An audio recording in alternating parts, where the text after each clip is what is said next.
అన్నిట్లో కూడా సమంగా ఉండాలి. నీకో విషయం చెప్తాను. ఒక ఆయన పాపం ఒక అబ్బాయి ఇంకా వాళ్ళ నాన్న ఇద్దరు కలిసి చాలా కష్టపడి డబ్బులు సంపాదించిందంతా పెట్టుకొని ఓ గాడిద కొనుక్కున్నారట.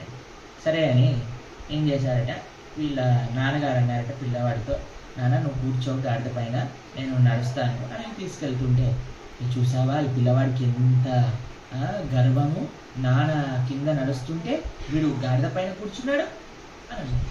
సరే అని నాన్న అంటే, నాన్న అందరూ మంచిగా అనుకోవట్లేదు, నువ్వు ఒక పని చేయి, నువ్వు కిందికి దిగు, నేను కూర్చోను అనగానే, చూసావా వీళ్ళ తండ్రి ఎలాంటి వాడో, చిన్న పిల్లవాడిని నడిపిస్తున్నాడు, ఈయనేమో గాడిద పైన కూర్చొని ఊరేగుతున్నాడు. ఏం చేద్దాము అని ఆలోచించి, సరే నువ్వు కూడా రానా ఇద్దరు ఎక్కిస్తే, చూసారా అసలు వీళ్ళిద్దరు ఏం చేస్తున్నారు, ఒక్క గాడిద పైన ఇద్దరు కూర్చున్నారు.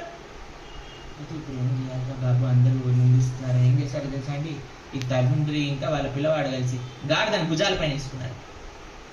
అనగానే అందరూ అన్నట్టే, ఓయ్ చూసావా వీళ్ళు ఎంత మూర్ఖులో, గాడిదని ఎత్తుకొని వీళ్ళు వెళ్తున్నారు. మన జీవితంలో ఏం చేసినా నిందిస్తారండి జనాలు. కాబట్టి వేరే వాళ్ళు నిందిస్తున్నారు అని మనము విచలితం అవ్వవలసిన అవసరం లేదు. తుల్య